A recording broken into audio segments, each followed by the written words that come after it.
Hey everybody, it's Chris Spangle. Just wanted to give you a bit of an update. We had an issue with the Thursday show, so it hasn't happened yet. Long story. But I wanted to put this out because I put out a listener survey, which you can take. It's anonymous. It's at wearelibertarians.com/support towards the bottom. And it is an anonymous survey of the audience to find out who you are and what you like and what you don't like. And why I really think that's important is that really helps me understand what you guys want and how to best deliver information to you and what you're expecting as an audience. Because first and foremost, I do this for me, and I do this because I want to talk about things I find interesting. And I have found that what I find interesting attracts a large group of people like yourself. And so first and foremost, I have to be true to what I find interesting, because if I'm not interested in talking about it, then it gets boring. And that, ladies and gentlemen, is a huge part of bias in the media, is that every editor, of which I am, is ultimately just, asking people to go out and report on things they find interesting. So that is truly the most powerful part of political thought and news making, is the actual selection of what topics you're going to talk about.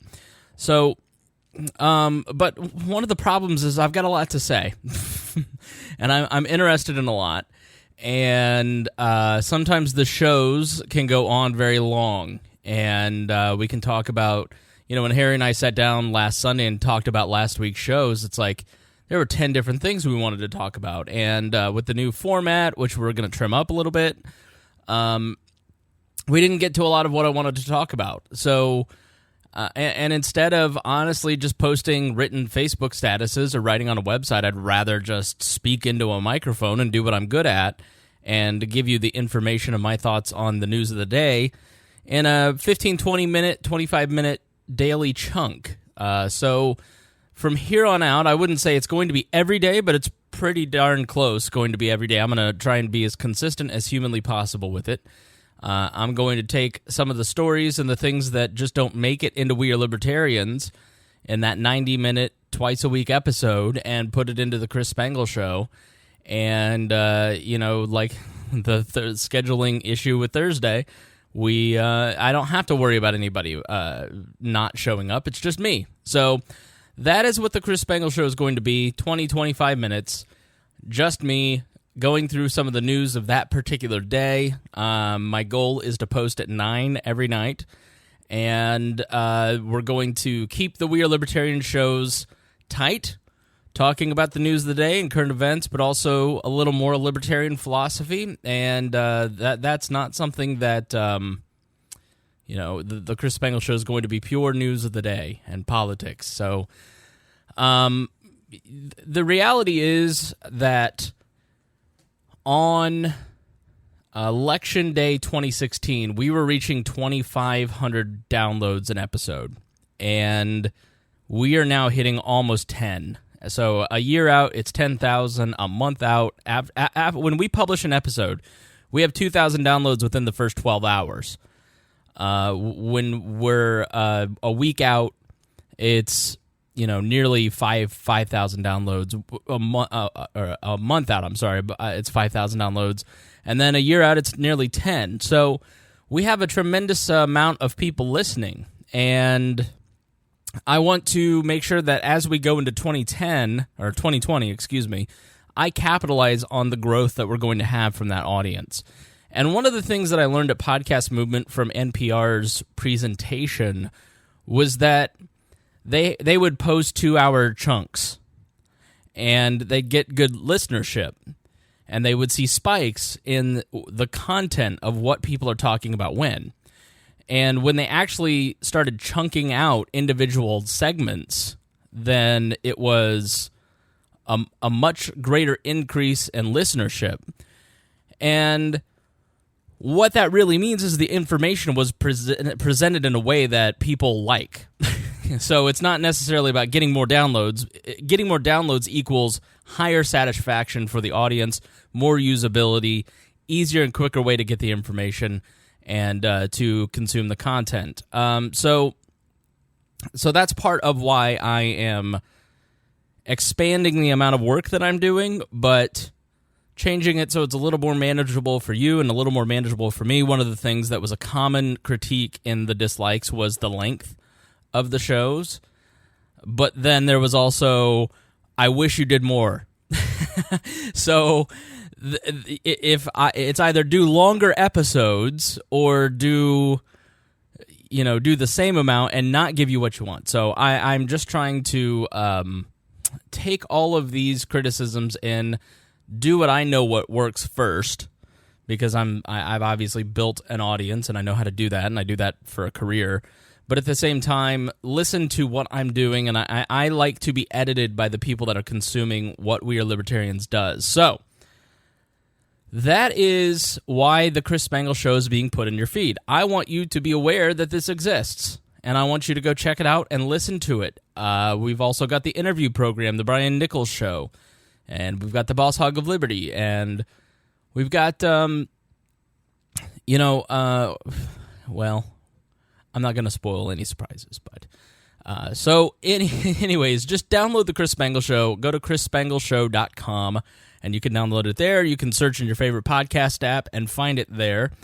And I thank you for listening. I'd love for you to fill out that survey. I'd love to hear what you think.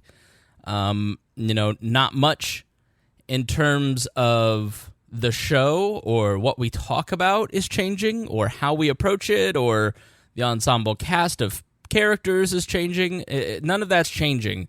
It's just, how do we format it and chunk it out so it's a little easier for you guys to get to what you want to get to, or share with the content with your friends.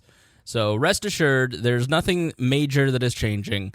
It's just I'm trying to make it a little bit easier so you can get right at the stuff that you want to get at or give out. So with that, without further ado, here is me. Welcome to the Chris Spangle Show. My name is Chris Spangle here on the We Are Libertarians Network, and this is a show about life, liberty, and the pursuit of happiness. I'm your host, Chris Spangle. As you know, I have been struggling to figure out what to do with this particular feed for a while, and I am now going to start doing frequent conversations with you, just you and I, and covering some of the stuff that we don't get to on the main show, which is We Are Libertarians, which you can get at wearelibertarians.com. This show is supported by our Patreon. You can join at wearelibertarians.com. Look for the support button, click Wall Patrons, and then I'll take you to the Patreon. Like I said, I'm going to start doing little short updates. We have introduced a new feature in the main show called We Are Undercovered News, basically news that doesn't get coverage in the mainstream media. And we're going to start doing that in every episode of We Are Libertarians, but all those other articles that we don't get to, we're going to put here on the Chris Spangle Show. So make sure that you subscribe to the feed and follow us there. I was just at the gym, and I hadn't decided that I was going to do this yet, but I was so pissed off when I was at the gym that I was like, you know what, I need to type a strongly worded status, and I thought, nobody reads statuses, nobody reads your Facebook comments. Why don't you do a podcast where people can actually absorb the information and put your content there? So that is what I'm doing. So some of the most sanctimonious BS is taking place on the pages of editorial sites all across the nation and at newspapers. And it is a stunning lack of self-awareness by journalists. So if you don't know, I have been around and in media and politics and journalism for about 15 years now. So I started out at a local news talk station where I worked as a reporter, and got to know a lot of my local reporter friends. I worked here in Indiana in 2008. A lot of national reporters came through, same in 2012 and 2016, as Indiana has sometimes mattered in the political process. And then went on to work for a political party, so you're on the other side of the fence. And now I work in radio, and obviously have built up a media company in We Are Libertarians. And what I have learned about journalists are always very nice people. They're not the enemy of the people. So I want to make that clear. I look at what Donald Trump does sometimes in the way that he talks about journalists, and it's total demagoguery. And he's using the free, quote-unquote, press as a weapon to get away with pretty much whatever he wants. And it's pretty insidious. It's not right. But at the same time, the media has done things that have turned them into punching bags. And so sometimes I don't have a lot of sympathy for them. And I think today is one of those days. So this is from The Hill. At least 100 newspapers sign up to publish editorials targeting Trump. The Boston Globe has enlisted more than 100 newspapers from across the country to publish editorials fighting back against President Trump's repeated attacks on the media. So they published all these sanctimonious articles. You know, the Boston Globe, I'll read that to you in just a moment, but there is a sense amongst journalists that they are the next Woodward and Bernstein. Even if you go and talk to your local newspaper reporter who works, you know, growing up there was the Hendricks County Flyer, which covered this donut county of Indianapolis and, you know, a county of, you know, a few 100,000 people, and it was a very small newspaper. My ex-wife worked for them. And what you get when you talk to even those level, they all think that they're the next Woodward and Bernstein. So there is an arrogance that comes along with this particular job.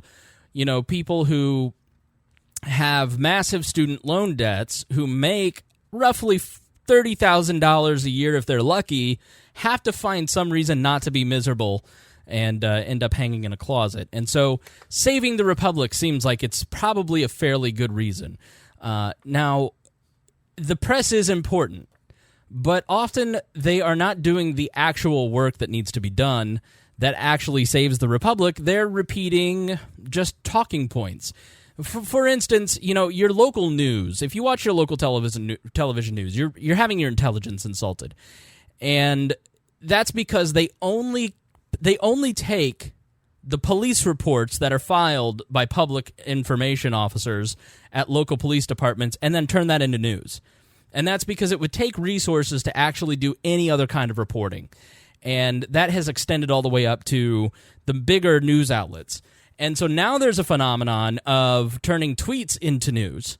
You know, like Ruby Rose, for instance, who is scheduled to play Batwoman, was not gay enough and not intersectional enough to play this character, and, you know, probably 10,000 people were pissed off on Twitter, and all of a sudden it's a major news story.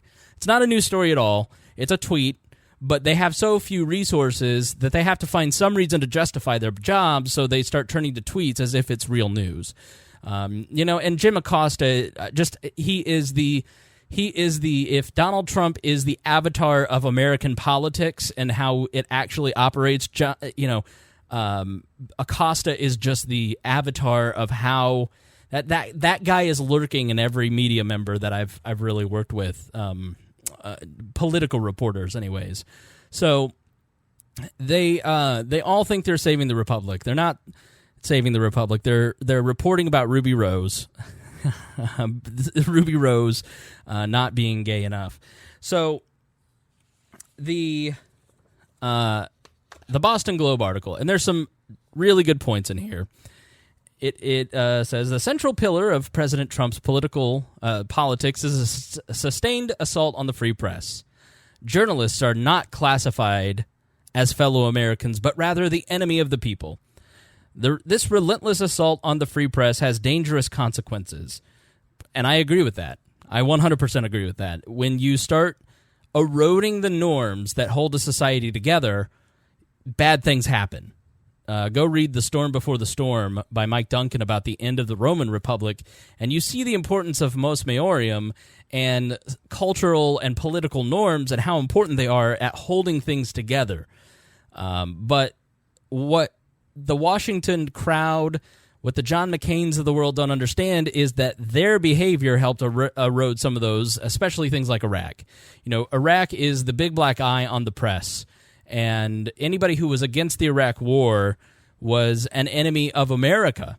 And the press, in many ways, treated people who were against the war as an absolute enemy. So, we asked editorial boards from around the country, liberal and conservative, large and small, to join us today to address this fundamental threat in their own words. Replacing a free media with a state-run media has always been the first order of business for any corrupt regime taking over a country. First of all, where has Donald Trump proposed that he's going to put together a state-run media? Now, if he had the opportunity, he 100% would. But the closest thing was Breitbart. And Steve Bannon didn't even make it in the White House. This guy can't run his own life, let alone a state-run media. He is not Joseph Stalin. So the hyperbole in this is already off to the races. Today in the United States, we have a president who has created a mantra that members of the media who do not blatantly support the policies of the current administration are the enemy of the people. He says exactly how people like Barack Obama and George Bush treated the media. Plain and simple. Like, that's the thing, that's the crazy thing about the reaction to Trump, is that if anyone had paid attention over the last few administrations, Donald Trump's attitudes are just put in more coarse language, but they're the same attitudes as the ruling class. This is one of the many lies that have been thrown out by this president, much like an old charlatan threw out magic dust on water on a hopeful crowd. You know, you watch these rallies, and I was actually in the press box at one rally when he turned around and said, "Look at this media, look at they're terrible, they're all horrible." And I'm sitting next to Rob Kendall, who will be here next week, who was in the press box wearing a "Make America Great Again" hat.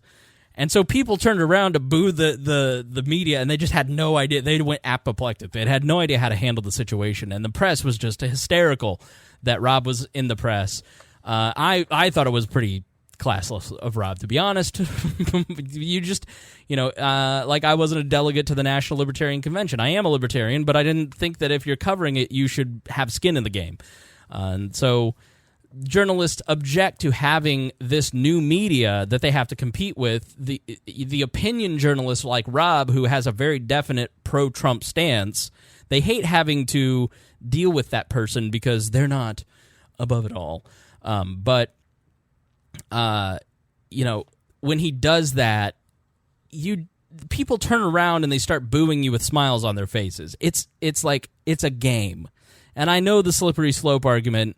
Once you start that and they're not smiles 6 months down the road and it could turn dangerous, and yeah, it could. You're absolutely right about that. But after 3 years, it's kind of still funny. And people are still laughing. And Trump is still kind of just doing it as a punchline. Like, these rallies are not actual, like, Jim Acosta takes them so seriously. But if you actually watch the Trump rallies on YouTube, it's a 2-hour stand-up routine. Donald Trump is just doing stand-up.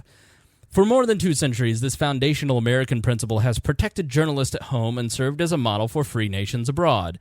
Today, it is under serious threat, and it sends an alarming signal to despots from Ankara to Moscow, Beijing to Baghdad, that journalists can be treated as a domestic enemy. The press is necessary to a free society because it does not implicitly trust leaders. From the local planning board to the White House. And it's not a coincidence that this president, whose financial affairs are murky and whose suspicious pattern of behavior triggered his own Justice Department to appoint an independent counsel to investigate him, has tried so hard to intimidate journalists who provide independent scrutiny. I would love them to have written the same thing about Alex Jones. The press is necessary to a free society because it does not implicitly trust leaders. So that is why we stand today with Alex Jones, as he questions literally everything under the sun. But they don't want that. If you were to poll journalists and they couldn't be identified, I would bet you 75% of them would be in favor of licensing journalists. They absolutely hate the fact that you and I have a publish button, and we have like 10 of them at our disposal. It's why 15 different publish buttons were removed from Alex Jones' hands. Now, I'm not an Alex Jones supporter. I think, like Trump, he's just a charlatan and a performance artist.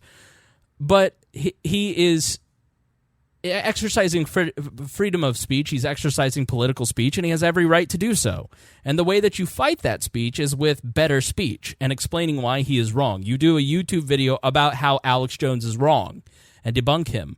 And then people who disagree with Alex Jones, like myself, get to read something like a popular mechanics book about how his 9/11 theories are wrong. So these people that are writing about the freedom of the press are pushing the narrative that Russian bots, supposedly 100,000 Facebook ads swung with boomer memes, basically swung the election in the favor of Donald Trump, when Hillary Clinton spent like $2 billion or something ridiculous on Facebook ads, and she didn't win. So the power, I can tell you, the power of 100,000 Facebook ads is a drop in the bucket. The entire Russian narrative, there was absolutely Russian influence in the election. The Russians are the ones who went into the servers of the Democrats and then gave it to WikiLeaks to publish in an effort to discredit Hillary Clinton because Putin didn't like Clinton. He thought she was an enemy, and he knew Donald Trump would paralyze this country. And so there was absolutely Russian interference. But the idea that the Russians and bots on Twitter, you don't pay attention. There are studies that show that you don't pay attention to your friends when they make a political argument on social media. So you're telling me that a spammy bot account is actually influencing American democracy? That's bullshit. The fact is that these people, the press, absolutely hate having to compete for your attention. And they absolutely hate having to compete against the Facebook platform and Twitter platforms and Instagram for dollars. And so they're mad about it. They have a chip on their shoulder. And so anything they can do to leverage that into full control or to achieve what they're working on, which is partner status. So you'll be able to see, the only politics and news that you'll actually be able to see on Facebook is from trusted sources like CNN and not Fox News, but CNN. And the New York Times. And never mind the fact that the New York Times and the Washington Post and CNN helped lead us into a war that killed a million Muslims and, tens of thousands of Americans. Never mind that. It's Alex Jones that we've got to worry about, an amped-up alcoholic vitamin salesman. He's the danger to American democracy, not the New York Times. So, but they don't want a free press. They want a press controlled by them. There once was broad bipartisan intergenerational agreement in the United States that the press played this important role, yet that view is no longer shared by many Americans. The news media is the enemy of the American people is a sentiment endorsed by 48% of Republicans surveyed this month by Ipsos polling firms. Maybe it's because you never give a Republican a fair shake. Now, I'm a libertarian, so I don't have a skin in the game in the left-right, bull narrative. But Donald Trump doesn't get a break. Republicans never get a break. Mitt Romney was the greatest threat to American democracy, and he was a crazy person. And before that, John McCain, who is now lionized, was the greatest threat to American democracy. And so John McCain wasn't good enough. Then Mitt Romney wasn't good enough. And so when you keep crying wolf, and, the binder's full of women is just a big joke, then, yeah, Republicans don't trust you. So you're dealing with the consequences. The Republicans gave you Donald Trump because of your own behavior, but you don't want to take responsibility for your past mistakes. You want to blame Donald Trump, which just further entrenches those Republicans into disliking what you actually have to say. So I won't read on to this because I want to keep these short. But I will say...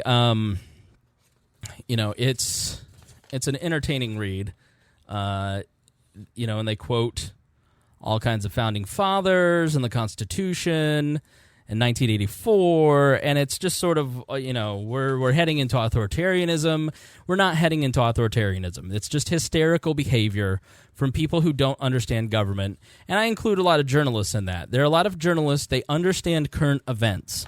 They understand how the mechanisms of power operate. They understand the important power players of the moment, but they don't understand anything from law to ideology to philosophy or sociology or psychology. They understand what they cover, but they don't understand legal mechanisms a lot of times unless they're, like David K. Johnston, I really respect. I think he's a tremendous journalist, for instance. He's written a couple books about Trump. He's written several great books like Free Lunch, and he was the tax reporter for the New York Times, and he really understands what he covers. So, Radley Balco really understands the criminal justice system, and he works for the Washington Post.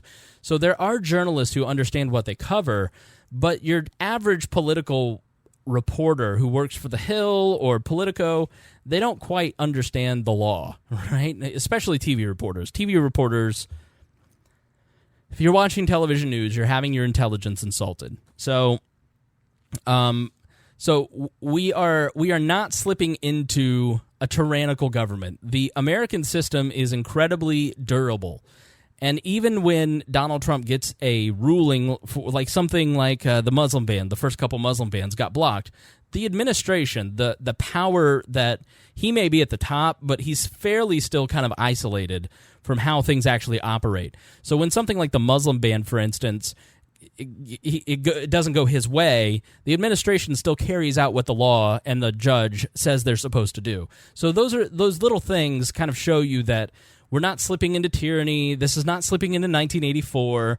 The bigger danger of us slipping into 1984 is to completely eradicate certain strains of thought from the public sphere, and you have to create an environment of free speech. You either support free speech or you don't.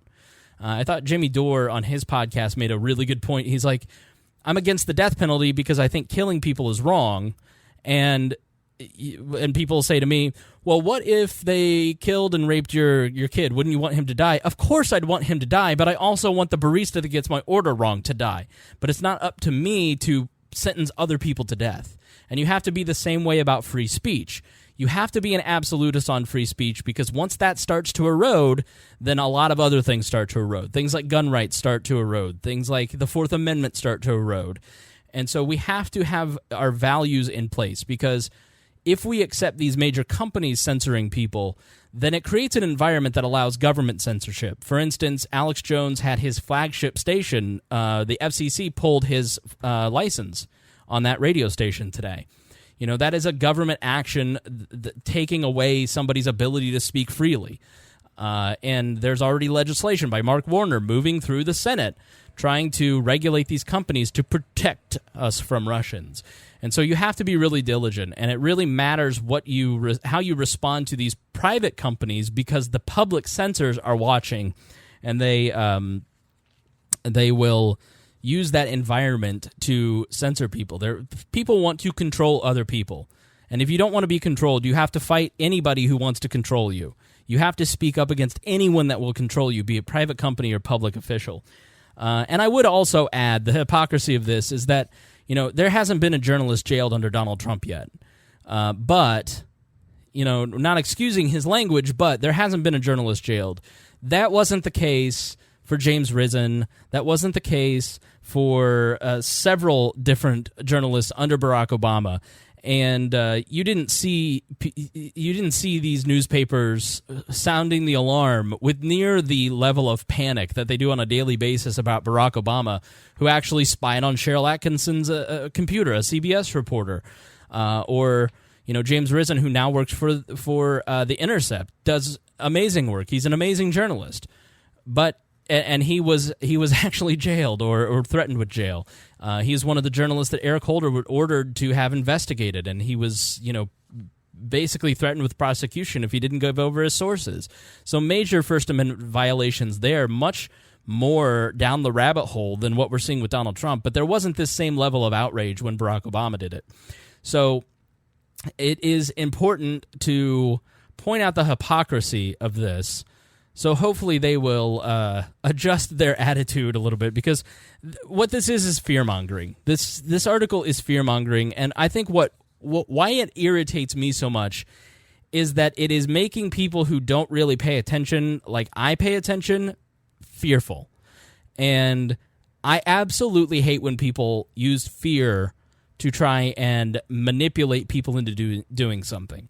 And it is journalists who are, most of them, rightly scared about the environment that Donald Trump, the President of the United States, whose word carries weight and does create a very significant bad atmosphere towards them, that is wrong, and they should speak out against it. But they also should be a little self-reflective and understand how they actually have helped contribute to those 48% of Republicans not trusting them. And it's like anything. You don't want Mark Zuckerberg to think for you and be the censor. You don't want the New York Times to think for you and be the censor. You don't want me to be your censor and think for you. You, as a consumer of information, have to be constantly vigilant about what you're putting into your brain, because it really does matter.